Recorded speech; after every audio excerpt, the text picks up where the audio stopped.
Let me tell you something they will never discuss on cable news.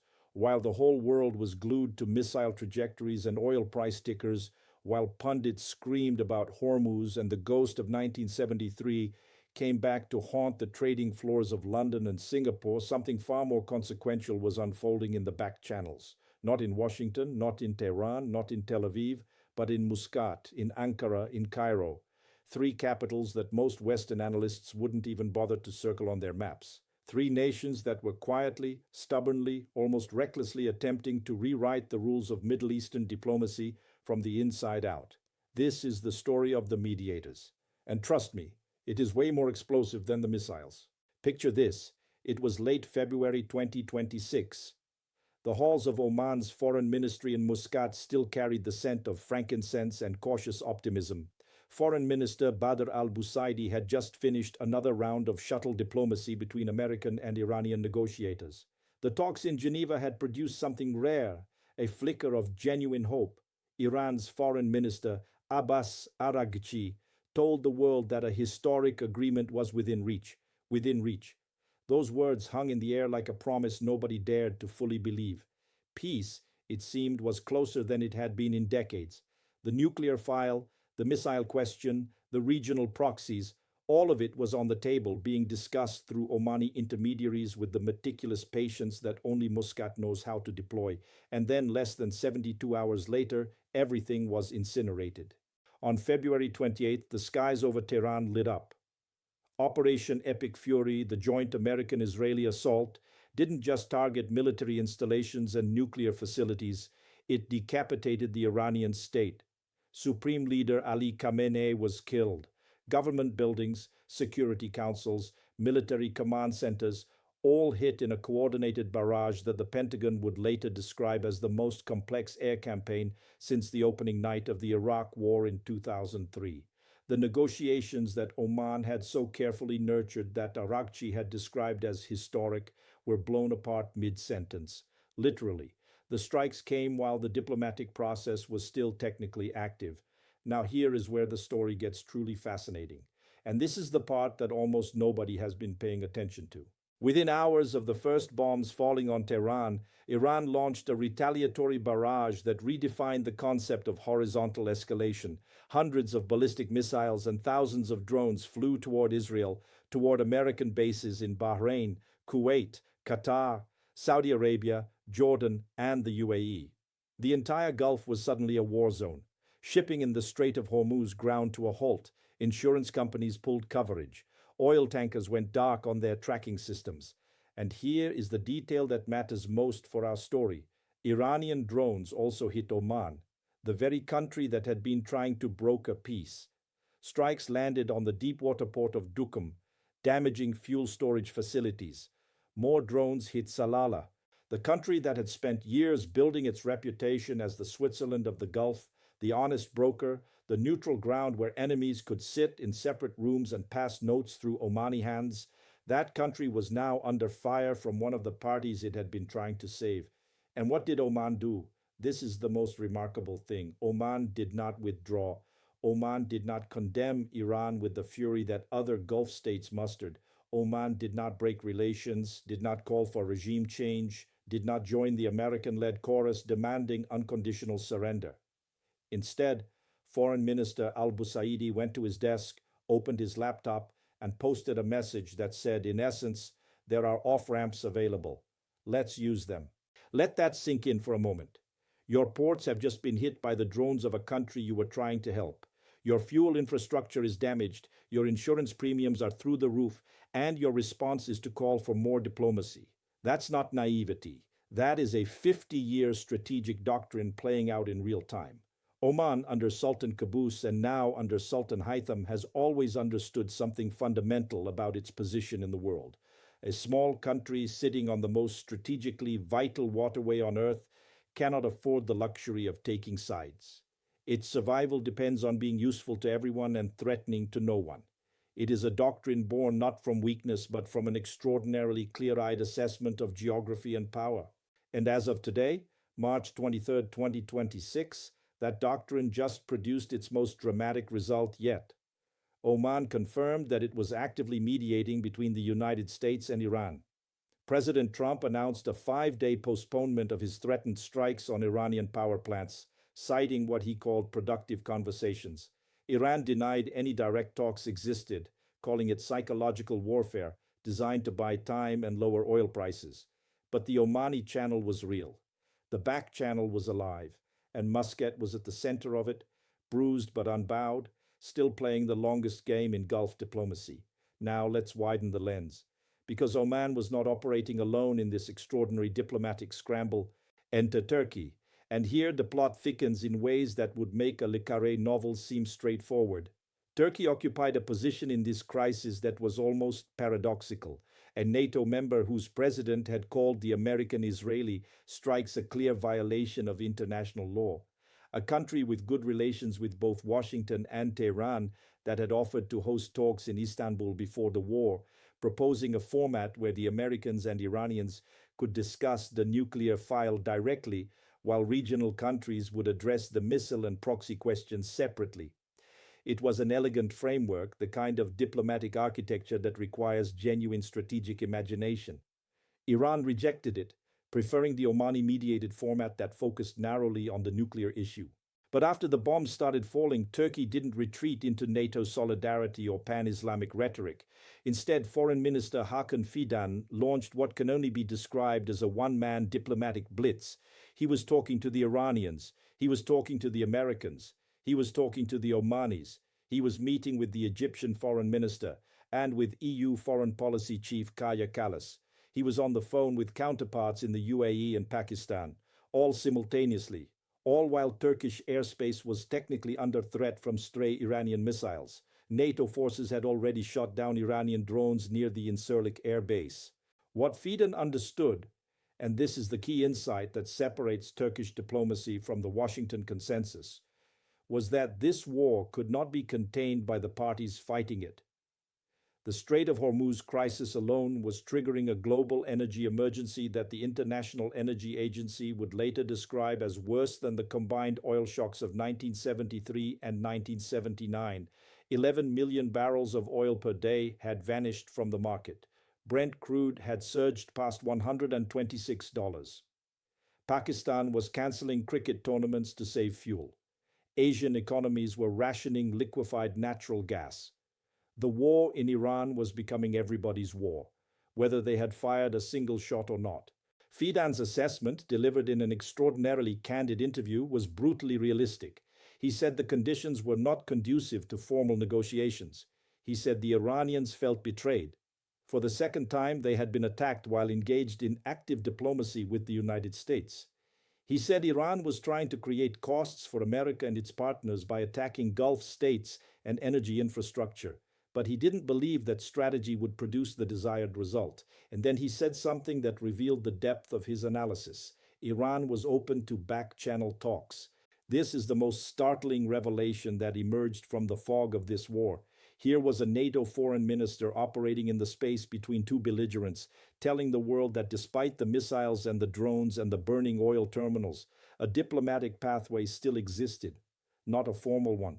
Not one that anyone would acknowledge on the record, but a real one, carried on whispered phone calls and encrypted messages, and through intermediaries who had spent decades building the kind of trust that survives even the most violent ruptures. And here we need to talk about the third player in this extraordinary triumvirate of mediators, Egypt. Because Cairo's role in this crisis has been both the most understated and potentially the most consequential. Egypt responded to Trump's 5-day postponement with a statement that was masterful in its diplomatic calibration. Cairo said it appreciated the American president's decision and stressed the importance of seizing this opportunity and building on it in order to prioritize dialogue. Those words were chosen with the precision of a jeweler cutting a diamond. Egypt was not praising Washington. It was not condemning Tehran. It was not even taking credit for any diplomatic role. It was simply creating space, rhetorical space, political space, psychological space, for both sides to step back from the brink without losing face. But behind the scenes, Egypt was doing much more. Reports confirmed that Turkey, Oman, and Egypt were jointly pushing for a diplomatic end to the conflict. Egyptian President Abdel Fattah el-Sisi and Iranian officials had reportedly discussed possible ways to end the escalation. Cairo, which had been cultivating a renewed relationship with Tehran while maintaining its deep ties with Washington and the Gulf monarchies, was positioning itself as something it hadn't been in decades: a genuine regional mediator with credibility across multiple divides. Now, why does this matter? Why should you care about the diplomatic maneuvering of three middle powers when the world's attention is fixed on American carrier groups and Iranian missile launches? Because this is where the real architecture of the post-war Middle East is being designed. Let me take you back in history for a moment. The cities at the center of this diplomatic triangle, Muscat, Istanbul, Cairo, are not random actors stumbling into mediation. They are the ancient nodes of a civilizational network that predates the modern state system by millennia. Muscat was the gateway between the Persian Gulf and the Indian Ocean. Istanbul was the hinge between Europe and Asia. Cairo controlled the Suez and the flow of goods between the Mediterranean and the East. These are the deep structural reasons why these three countries emerged as the mediators in the most dangerous Middle Eastern conflict since 1973. Geography is not destiny, but it is a language, and these three capitals speak it fluently. Consider what happened in the weeks leading up to today's dramatic pause. The Strait of Hormuz, that 21-mile wide passage between Iran and Oman, through which roughly 20% of the world's seaborne oil trade passes, had become the epicenter of the global economic crisis. Iran's Revolutionary Guard declared it closed to ships from the United States, Israel, and their Western allies. Then came the exceptions. A Turkish ship was allowed through. Indian-flagged gas carriers and a Saudi tanker carrying oil for India were permitted passage. Pakistan received a tanker through its own Navy escort. The pattern was unmistakable. Iran was using access to Hormuz as a diplomatic instrument, rewarding perceived neutrality and punishing perceived hostility. This is where the mediators' leverage came from. Turkey, with its NATO membership and its simultaneous condemnation of the strikes, had earned a peculiar kind of credibility with Tehran. Oman, battered but still at the table, maintained its channel precisely because it had never wavered from its neutrality doctrine. Egypt, representing the largest Arab population and commanding the Suez Canal, the other great maritime choke point, carried weight that no one could dismiss. And here is the detail that reveals just how high the stakes had become. Iran's Defense Council issued a statement saying that non-belligerent countries could transit the Strait of Hormuz only through coordination with Iran. Let that formulation register. Iran was effectively claiming the right to decide who could and could not use an international waterway. Some legal scholars pointed out that this likely violated the UN Convention on the Law of the Sea, but legality was beside the point. What mattered was that Iran had created a system where access to the global energy lifeline depended on diplomatic relationships, and the mediators were the ones who could facilitate those relationships. Meanwhile, the economic consequences were cascading through the entire global system in ways that made the 2022 energy crisis look like a minor inconvenience. The head of the International Energy Agency laid out the numbers in Canberra. The world had lost 11 million barrels of oil per day, more than double the combined losses of both 1970s oil crises. More than 140 billion cubic meters of natural gas had been disrupted, dwarfing the impact of Russia's invasion of Ukraine on European gas supplies. At least 40 energy facilities across 9 countries had been severely damaged. No country, he warned, would be immune. In Asia, the impact was immediate and visceral.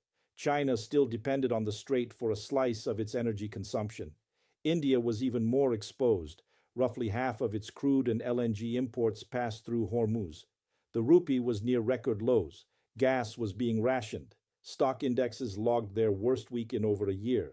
And this is where the mediator's role transcended regional diplomacy and became a matter of global economic survival.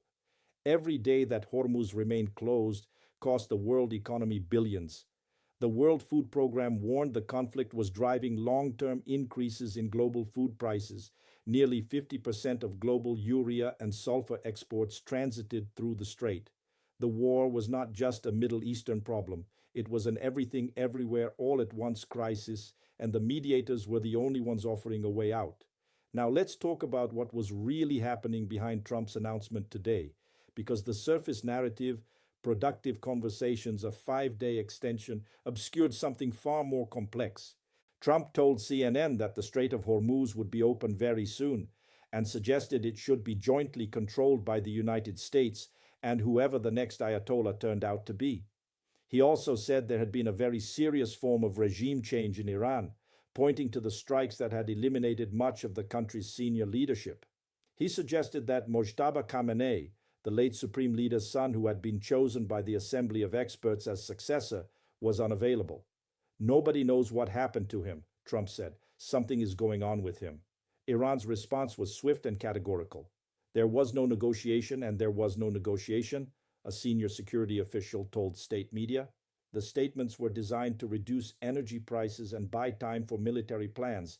Iran's Defense Council warned that any attack on Iranian coasts or islands would trigger mine laying across Gulf sea lanes that could block maritime traffic far beyond the narrow strait itself. But here was the crucial nuance. Even as Iran publicly denied any talks, even as the Revolutionary Guard vowed to completely close Hormuz if power plants were hit, the Omani Channel remained active. The Mediators' war, the quiet, unglamorous, often thankless work of maintaining communication between parties that publicly claimed to have nothing to say to each other, continued in the shadows. This is the essence of what Oman, Turkey, and Egypt were doing. They were keeping the emergency exits unlocked while both sides publicly barricaded the doors. They were ensuring that when the moment came, and it always comes eventually, there would be a way back from the abyss that didn't require either side to admit defeat. And this is where we need to reckon with a harder question. Were the mediators actually succeeding, or were they merely providing a veneer of diplomatic activity while the military logic of the conflict ground forward relentlessly? The evidence pointed in both directions. On one hand, Trump's 5 day extension was real. Markets surged on the news. Oil prices dropped.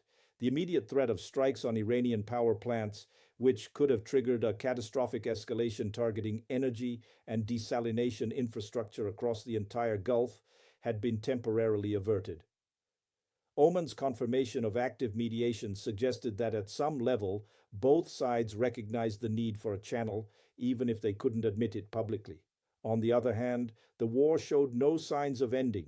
Israeli strikes continued in Lebanon, where bridges connecting the south to the north had been destroyed, a move that Lebanon's president called a prelude to a ground invasion. Saudi Arabia intercepted 3 ballistic missiles targeting Riyadh. Iranian strikes had hit Israel's nuclear research center at Dimona, injuring over 100 people. The escalation spiral was still very much in motion. The mediators were caught in the classic trap of wartime diplomacy. The fighting creates the urgency for talks, but the fighting also makes talks nearly impossible. Every new strike hardened positions. Every civilian casualty made compromise more politically toxic. Every day that Hormuz stayed closed raised the economic pressure on the entire world. But it also deepened Iran's conviction that the strait was its most powerful bargaining chip and should not be surrendered without significant concessions. China, watching from the sidelines, had its own calculations. Beijing had evacuated over 3,000 citizens from Iran, but had done remarkably little to shield its supposed strategic partner. This was cold-blooded triage. The relationship with Washington was deemed more valuable than solidarity with Tehran. The BRICS bloc, supposedly the institutional spine of the multipolar world, was in a deep coma. India hadn't condemned the attack. Brazil was distracted. The grand narrative of multipolar cooperation was being tested by the oldest force in politics, diverging national interests under pressure. And this is precisely why the mediators mattered so much. In the absence of functional multilateral institutions, in a world where the Security Council was paralyzed and BRICS divided, the burden of peacemaking fell on the middle powers with the geography and the relationships to bridge the divide. Oman, Turkey, and Egypt couldn't impose a settlement, but they could keep the conversations alive. The question, and it was a genuine question, not a rhetorical one, was whether this infrastructure was strong enough to survive the centrifugal forces tearing at the region. Turkey was a NATO member that had condemned its own alliance's implicit support for the strikes. How long could Ankara maintain that balancing act before Washington demanded a clearer alignment? Egypt depended on American military aid and Gulf investment for its economic survival. Would Cairo's mediating role survive if Riyadh or Abu Dhabi decided that the war served their interests? Oman had been hit by Iranian drones on its own soil. At what point would domestic pressure force Muscat to choose a side? These were not academic questions. They were the live wires of a geopolitical system under extreme stress, and the mediators were handling them with bare hands. Let me bring this back to the big picture, because what we were witnessing in March 2026 was not just a war and its diplomatic aftermath. It was the violent, chaotic, terrifyingly real birth of a new Middle Eastern order, or, alternatively, the final collapse of the old one without anything coherent to replace it.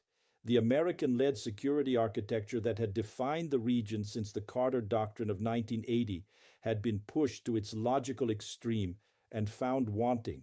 The U.S. had launched the most devastating military operation in the Gulf since 2003, and yet it couldn't reopen the Strait of Hormuz. It couldn't prevent Iranian missiles from hitting Israeli cities. It couldn't stop energy prices from breaking records that made the 1970s look quaint. The unipolar moment was over. What came next was the question haunting every foreign ministry from Muscat to Canberra.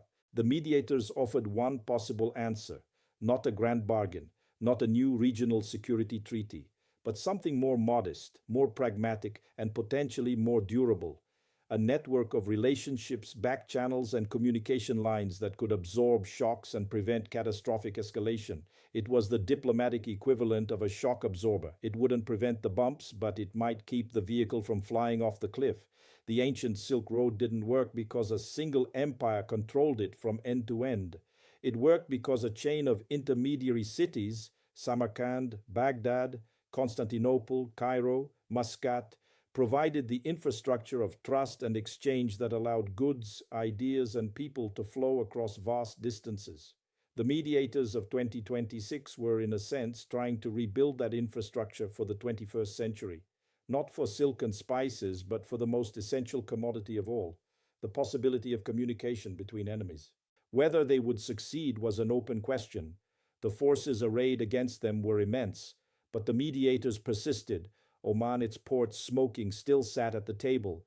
Turkey, straddling the fault line between NATO and the Islamic world, still worked the phones. Egypt, with its pharaonic patience, still crafted careful statements designed to give everyone a face-saving way out. There was a concept in classical Arabic diplomacy called sulh, a flexible truce that didn't require the resolution of underlying disputes, but allowed parties to step back from active hostilities while preserving their claims and their dignity.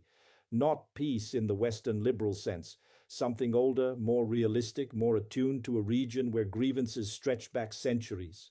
Sulh was what the mediators were working toward, not a grand peace deal, but a practical arrangement, a ceasefire, a reopening of Hormuz, a framework for further talks that would stop the bleeding and give the world time to breathe. Would they get there? As of this evening, with Trump's 5-day clock ticking and Iran's Defense Council threatening to mine the Gulf sea lanes, the answer remained uncertain. The mediators had bought time, but time, in this crisis, was the most expensive commodity of all. And here is the question that lingered over everything. The question that no cable news anchor would ask and no government official would answer honestly. In a world where the most powerful nations were willing to launch wars during active peace negotiations, where the rules of engagement had been rewritten to include the assassination of heads of state and the weaponization of maritime choke points, was diplomacy itself still possible? Or had we entered an era where the mediators, no matter how skilled, no matter how persistent, were simply writing in sand, their words beautiful, their intentions noble, their work erased by the next wave? I didn't have the answer, nobody did, but I knew this much. If there was any hope at all, it lived in the stubborn refusal of Muscat, Ankara, and Cairo to give up on the idea that talking was better than bombing, that back channels mattered more than front pages, that the ancient art of intermediation, the bazaar logic, the caravan patience, the frankincense diplomacy of the Gulf, still had something to teach a world that had forgotten how to negotiate. The missiles would fly or they wouldn't. The strait would open or it wouldn't, but the mediators would still be there, keeping the emergency exits unlocked. because someone had to, because the alternative was a darkness that none of us could afford. That was the real war of the mediators, and it was far from over.